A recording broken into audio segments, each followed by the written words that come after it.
everyone. I am Heather Sumlin along with Troy Bassham. And we're here with the With Winning in Mind podcast. And we're so excited because today we are going to interview Dr. Penny Hetletved, who is one of our certified coaches. She has her doctorate in education administration. Is that correct?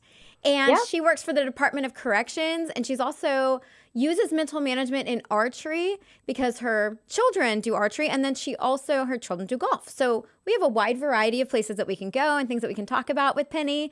So Penny, I'm going to start this way. Why don't you tell us a little bit about how you learned about mental management or why you think the mental game is important? I learned about mental management through, every athlete that starts to compete at a level where they want to be elite and they've experienced some of the elite piece will oftentimes without a mental system get stuck, right? And in archery, they call it target panic. I think that they probably call it that because it also helps the industry sell other things, right? But that's where we were. And so as my husband coached our daughters and my oldest daughter began to experience that, we needed some answers. And we stumbled across a coach that knew your system and was coaching that system. And we spent a weekend and we learned a great deal. And I learned that it was going to need to be an ongoing affair for us within that mode. And so then I inquired and I went through the training, and that's how I got to that part.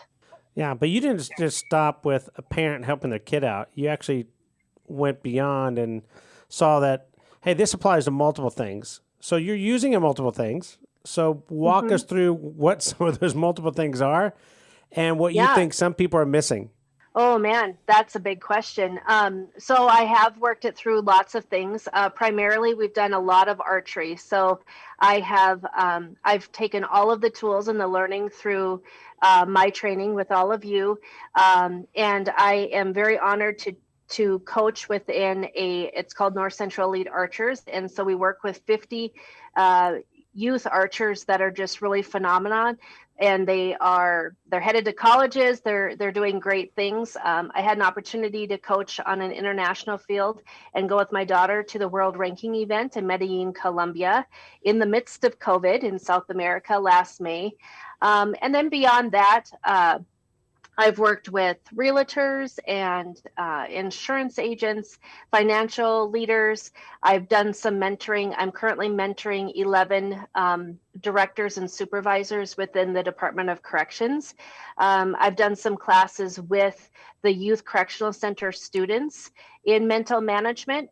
I am about to start a class here at the North Dakota State Penitentiary for some of our students. I have done it in the past, and now it's time to do another cohort there.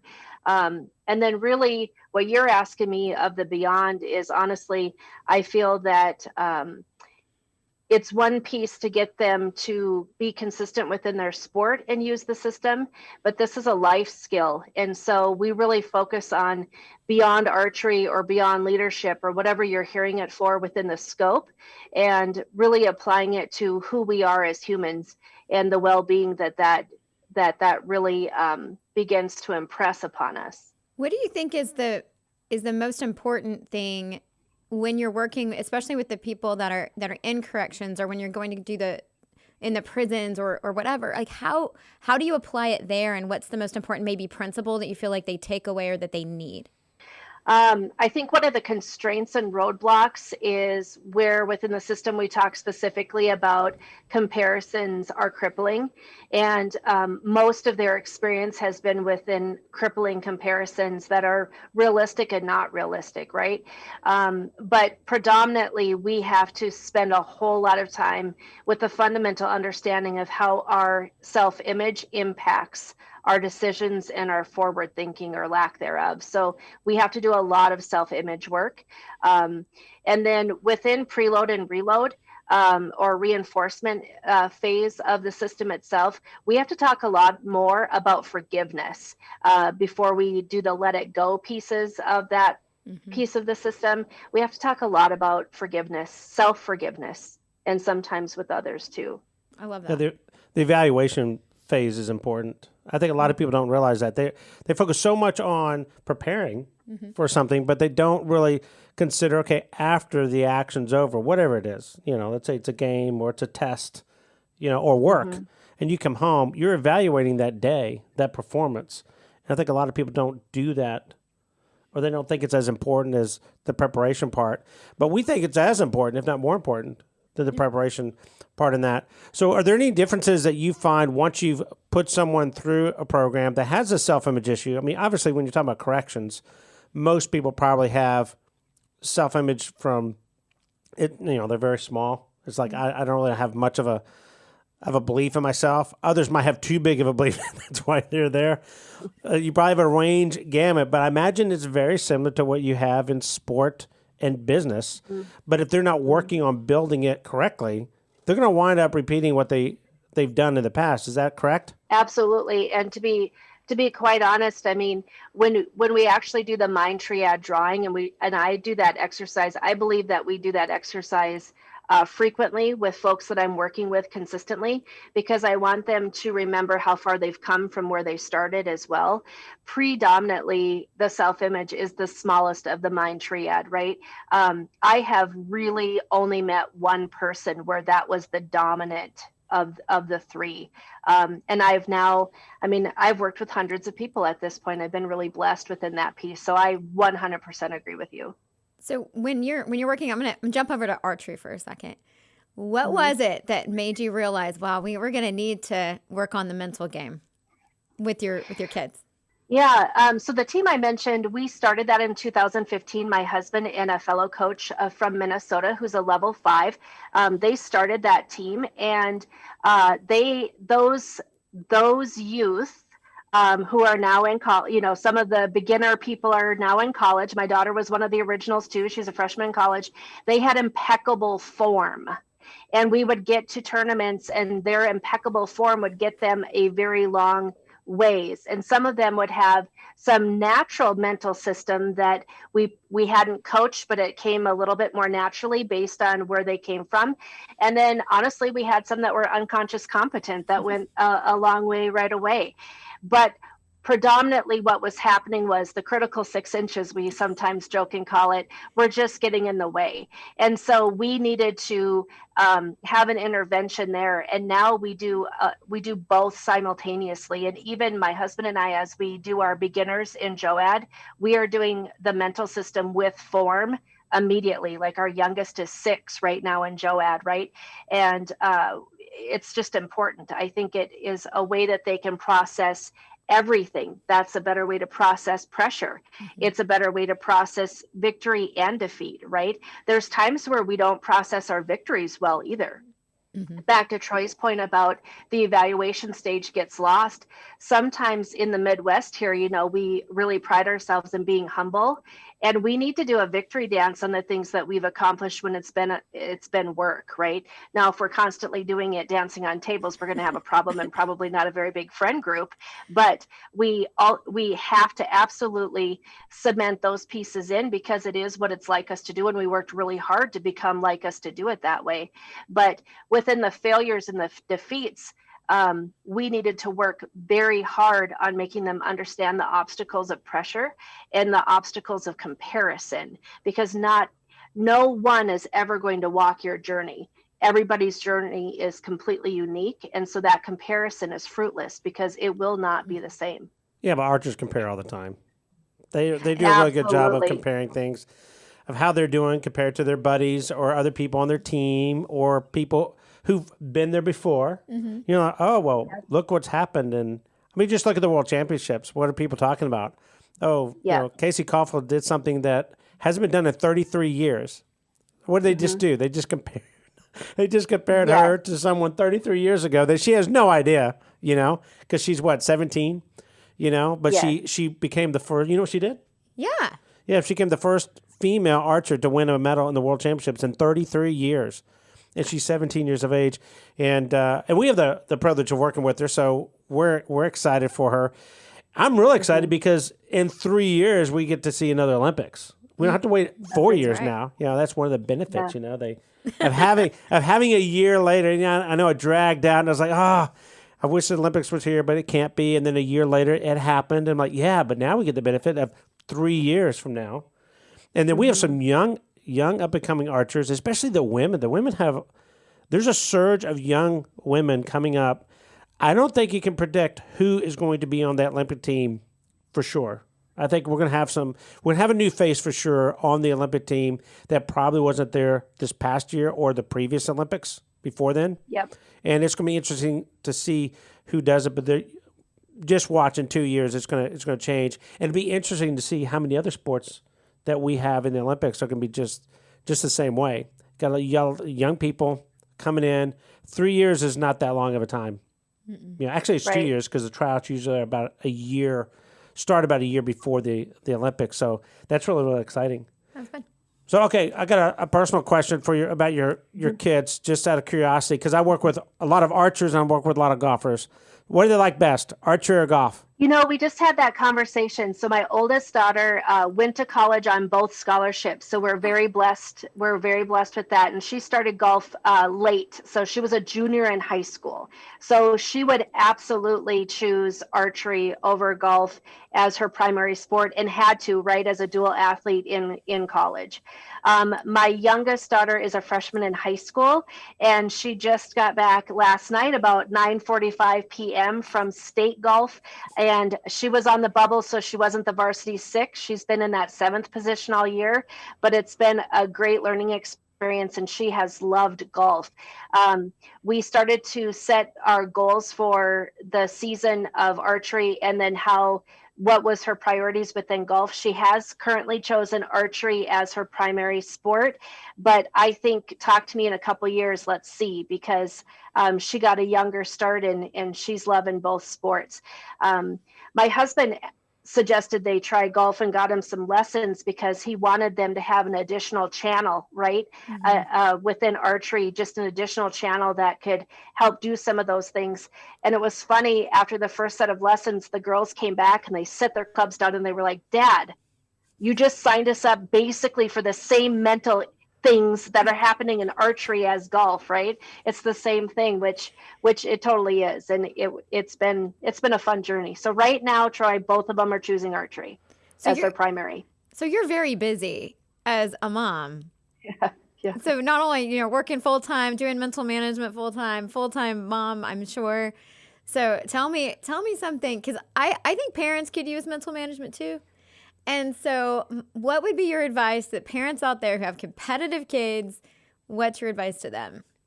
I think a couple of things. I feel really strongly about this part of this question, right? The comparisons are tough. In archery, if we go back to that, we also have this, right? We have binos and we have live scoring and we have all the things that we can't escape from. State golf, they had live scoring, right? And so there's all of these pieces that are happening all at once. And so I would say that there's a couple of pieces of advice I have and then a protocol. Does that sound fair? A couple of pieces of advice I would say is, one, you need to be cognizant about your body language, because your athlete absolutely looks to you for affirmation, confirmation, and rejection. And so body language is key. Even if you're not upset, if you just looked through the binos and it was an 8 and your face went like, your athlete can process that as you're angry, you're disappointed, I've just lost, all of these different things. The second piece of advice is we travel nationally and internationally in some ways, right? And that's a budget cruncher, and we have to be very strategic, and we are very open with what's their jobs and what's our jobs within priorities.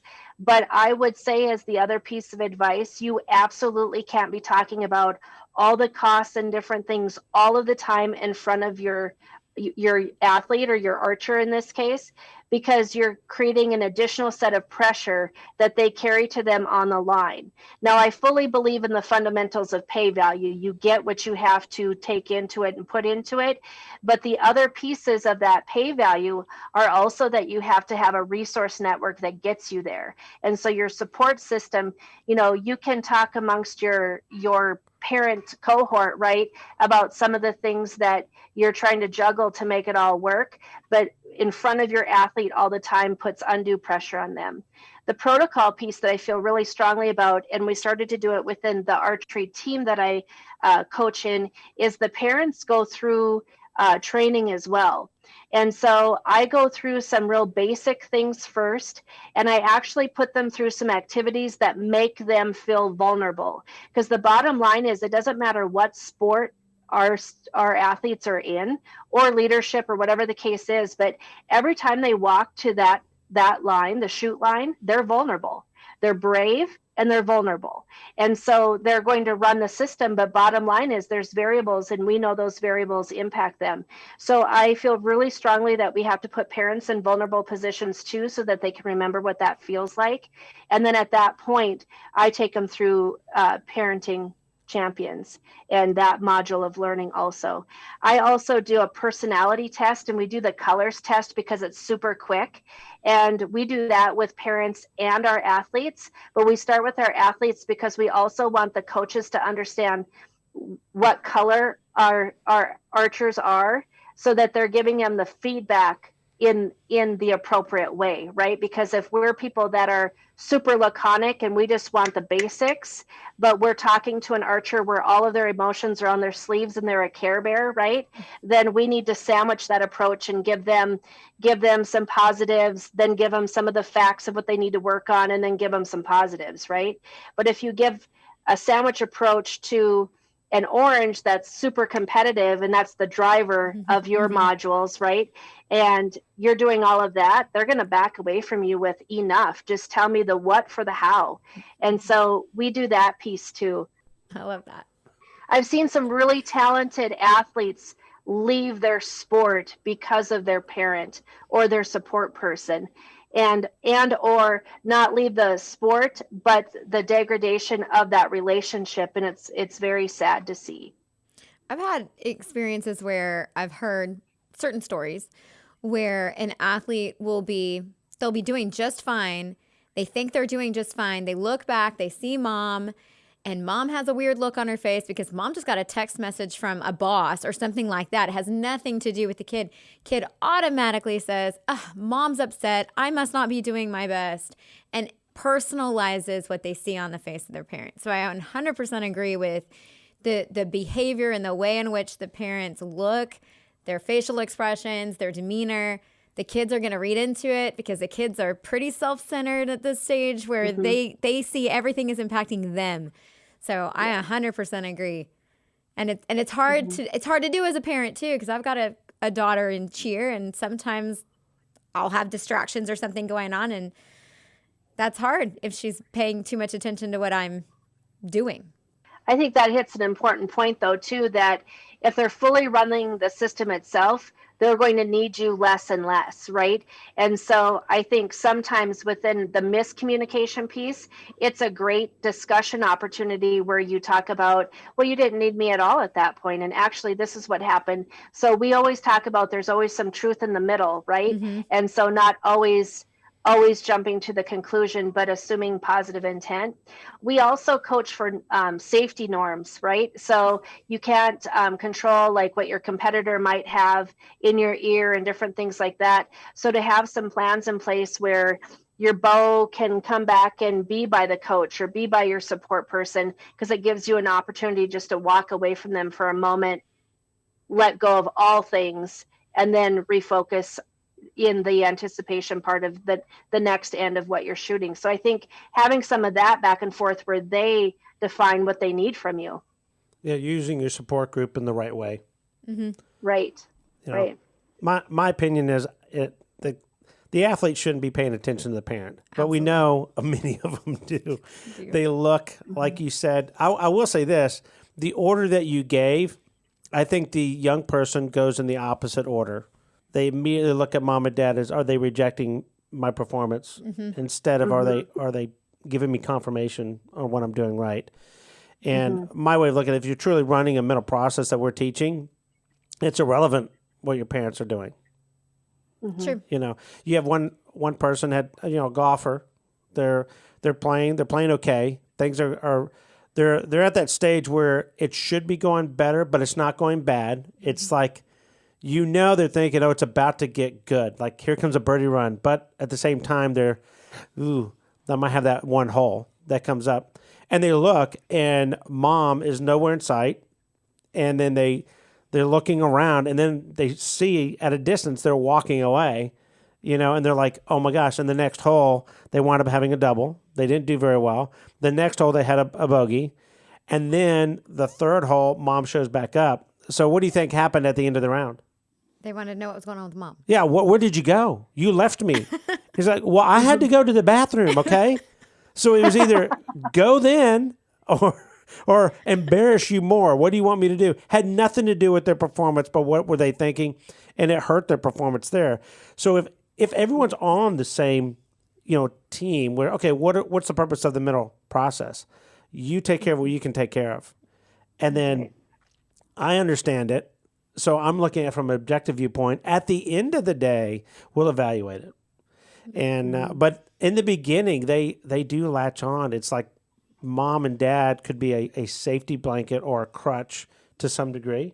And in many cases, if they don't get that team approach going, then one or two things happens. Either I need mom or dad there, or I do not want them there at all, which I think is bad. If you have mom and dad, if you're an athlete and you don't want your parents watching you compete, what are you going to do when you go to college? And you can't control who's watching you. So you mentioned that you're mentoring some people within corrections. Can you tell us a little bit about what the advice that you're giving to them? Maybe something that you feel like is beneficial, not just in that realm, but for anyone? And what are the age groups? What ages are you dealing with in this too? So the mentoring that Heather would be asking me on are all supervisors. They're all folks that are, I suppose, the youngest one. Now you're putting me on the spot. She is probably 25-ish. We could say adults. And and yes, and the oldest would probably be, he would be in his mid 60s. Yeah. So what we start with is just a fundamental understanding of the system itself. And so I run them through just understanding the system. And then we talk specifically around what are some of the patterns within that system that you feel you need to be working on as a leader. Because most of the time we seek each other out in a leadership, mentorship type of a piece. And so then we're identifying primaries. I might have an archer that's working on keeping their bull shoulder down. And I might have somebody within corrections that's supervising people that their primary is working on responding versus reacting. And that becomes their primary, right? And so we work through what that would look like. So our pieces of advice there really is learn to before we do, because we sometimes then lose the opportunity of intent versus impact, and that we always need to support first and solve second, because when we support through things, we're looking for solutions, which is a huge piece of the reinforcement phase of the system itself. And so when we are supporting first, then solving second, we have supported what's going on, and we give ourselves a moment to see everything, then solve. Unless, of course, safety and security are eminent decisions that have to happen immediately. But the rest of what we do in supervision does not. And then that makes us, our goal is to be leaders, not managers. And so that's really what we work on there. What I find so fascinating is the fact that mental management applies to so many different things.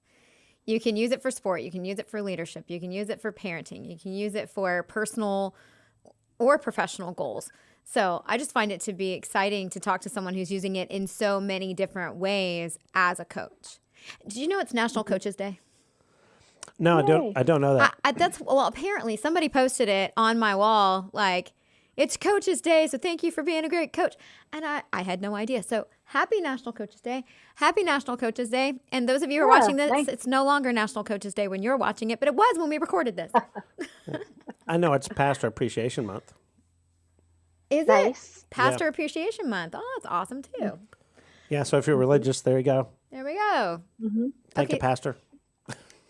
What Absolutely. what other questions do you have for Penny? Well, I just think it's interesting with the dynamics like we were talking about earlier, where the biggest advantage is also the biggest disadvantage with mental management. So when you look at With Winning in Mind, the With Winning in Mind mug, right? Mm-hmm. So do you like the With Winning in Mind mug, by the way, Penny? It's beautiful. I feel a little sad I don't have one, but they look amazing. So my wife, Frances, made this for me, and then Heather got a little upset because she didn't have one. And Heather's favorite phrase that we use is process is primary. So she made one for her on that one. But what's interesting, the reason why I point this out is in the book, With Winning in Mind is sold, I don't know how many hundreds of thousands of copies, and it's self-published, right? Mm-hmm. But the biggest advantage is also the biggest disadvantage. It works for everybody. Mm-hmm. So one of the advantages is it works for pretty much anyone in any situation. The disadvantage is it does. So it becomes very hard to go from one to the other. And so it makes it hard to specialize. So I kind of gravitate to where I'm working primarily with archery and golf. Mm-hmm. Even though yesterday I was working with a cowboy mounted pistol shooter. That's so cool. Which is quite different than archery and golf are very similar. So what your girl said were absolutely on point, because it is. If you draw the system out on paper, all you're doing is changing the name of the action phase, but the mental steps are very similar. That's why cross training on those two sports works so well. The same you could be said with archery and sporting clays or sporting clays and golf kind of thing. You can just all you're doing is changing the name, but the concept's the same thing. So that's why For the Mind, the mental program for golf, your book works real well for an archer too.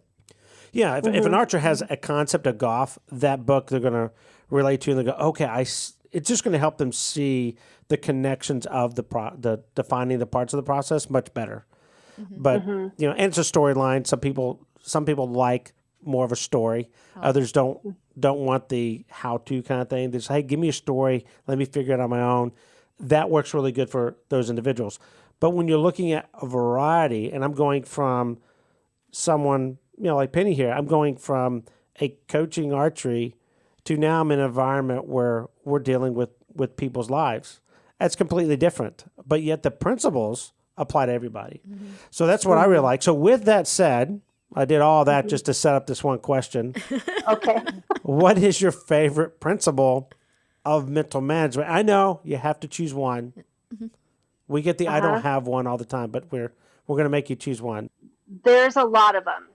But I will tell you that probably my most favorite principle in understanding the system itself is things happen for us and not to us.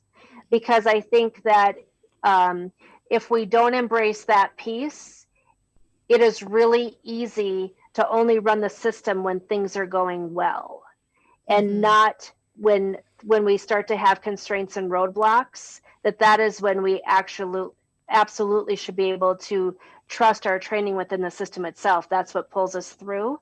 So I guess that nugget would be my favorite that I utilize the most. Yeah, Dad talks about that a lot, where you have to change your perspective. Things aren't happening to you. They could be happening for you, and there's a benefit in the end.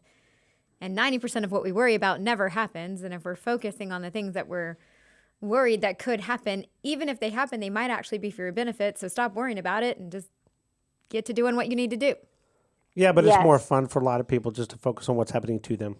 It's easier to do. Correct. Much more difficult on before. But it's not and we fruitful. live in a victim type of thinking, right? That's really easy because of social media. So I add to that 90%, Heather. I usually say, and the 10% that does never comes true in the catastrophic ways in which we're gifted to worry. Is how I usually end that part, because I do think that we can blow that up, right? And consequently. Right. And I did write down process as primary because I love that too. And Troy, so my husband and I rodeoed. That's how we met. Back to your mounted shooting. Oh, I got to hear that story. Yep. And so we dated in high school. We met in rodeo, and we raised horses for 20 years. So our girls junior rodeoed for a bit, and then they picked up archery, and rodeo was our chapter, right? And production, we had a production sale every year for 20 years. That was our chapter. But when you get to the horsemanship side of that, mental management is natural horsemanship. You make the right thing easy and the wrong thing difficult. And this system truly does that for whoever's going to apply it to what. And that was natural horsemanship all along the way, but we just did it with animals because humans, animals don't give you excuses, humans do. Mm-hmm. Yeah. But I'll tell you what, a bow's safer than a horse. Well, I mean, I've had more brokenness in our family from horses than bows. That's true. I wouldn't say either one of them is cheaper than the other. At this point, I would say that is not even a comparison, really. Diesel's higher, but the bows are getting more expensive. And although there's more sponsors in archery. So what kind of rodeo event did you do? Me personally? My favorite was roping. And so I roped and I barrel raced, I goat tied, I team roped. I only competed through high school. I made it to the national high school finals all of my years. I only competed 3 of the 4 of those years because my grandfather died my sophomore year. So I missed it to, of course, go to all of those pieces. But I liked to rope. My husband was an amazing horse trainer. But as we followed our kids, our priority were to be good parents and good stewards to our children. And so we gave up the pieces that we knew, and we learned archery. So, and now we're learning golf, but I tell you, Troy, though the mental system's the same, and we offer it back to Hatley and Kinley as we go. I have to say that I've just been a parent in golf, and that's not too bad of a gig either. You don't have to coach everything you watch. That's right. And thank goodness, because my daughter's a cheerleader, and I am not doing that. Yes. I'll tell you, if I was a college coach, I joke about this. If I was a college coach, I'd just sit up there at the clubhouse, sipping on my tea, watching TV, and waiting for them to come in. If I prepared them correctly, I can just enjoy hearing what they say about the performance afterwards. But they're all out there, and then, of course, the dynamic of why isn't coach watching me? Why are they watching this person, that kind of stuff? So no matter what you do, if you're a parent or a coach, if you're working with a team, you're never going to please everybody. Just not going to be able to do it. But I will say the archery does have one advantage over golf, and that is on the strategy part. Because it's a game of constants. The only variable we have really is wind conditions in archery. There's a lot more variables in the sport of golf. So if you like that, I think you're going to gravitate more to that. If you like more of the consistency of a challenge, then you gravitate to that. But outside of that, almost everything in the mental system is identical. You could almost just replace it. So I think it's a great cross-training. I think your youngest one has an advantage your oldest one probably doesn't have because they were introduced to both sports younger. So I think being able to have a few of those years in high school to develop that, no matter which sport she gravitates to, the mental component is from one sport will help her in the other one for sure.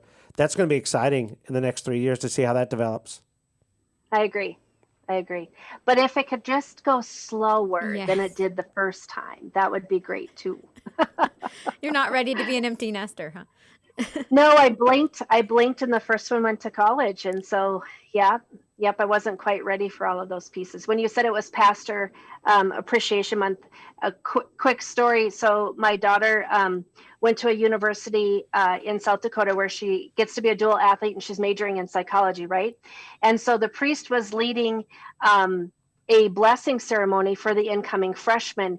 And he was real sweet, and he did a nice job. He had an excellent message. He even quoted Mark Twain, and it's my favorite quote, where you have 2 important days in your life. The first one is the day you were born, and the second one is when you know why, when you learn your why, right? And so he had just done that. It was powerful. And then he does the ending prayer, and he goes, "Okay, freshmen, it's 3:45, and at 4:00 we'll meet at Benny's, and we'll go through." And they had activities, of course, for the freshmen from 4 until like 9 that night to help with the homesickness and different things like this. And these were the early freshmen coming in because golf season was in the fall, right? So she had to move in August 6th. And then she said, "And parents, this is where our society says we rip the Band-Aid off and you need to say goodbye." And I gotta say, I went, "Oh, I have not preloaded this properly."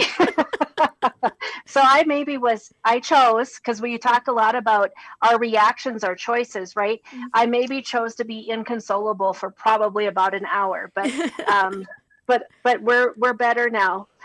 Oh my goodness. So what university is she attending? She signed at Mount Marty University in Yankton, South Dakota. So it has the beautiful, the NFAA Easton Center is one of the best archery centers in the nation. I mean, we've been to a ton of them, and there's really not a comparison. So she has a beautiful practice center. Her coach is Vic Wonderly, who is a 3-time Olympian archer, and Coach Todd in golf is a great, he's a great mentor. And so she's had her fall golf season is now over, and she's majoring in psychology. Yeah. Nice. Awesome. And they just had the World Championships in Yankton, didn't they? They did, yes. So she had one golf conflict for some of it, but otherwise she got to take a lot of that in. They also, as a team, worked and volunteered during that time as well. And so that was fun. And then she and I had an opportunity for the world ranking event in Medellin, Colombia, which was one of her pie in the skies, right? May, as she graduated high school. And so it was fun for her because there were people that she'd met along the way that she got to come back to. And one of the youth that we coach on that North Central Elite Archers, he's from Denmark. And so Matthias Fullerton gave those compound men a run for their money and ended up 4th. And so it was pretty fun to watch a fellow teammate and young man compete too. So yeah, she enjoyed that. So anything you have to close us out with, Heather? No, I just think I've liked a lot of the tidbits that Penny has shared.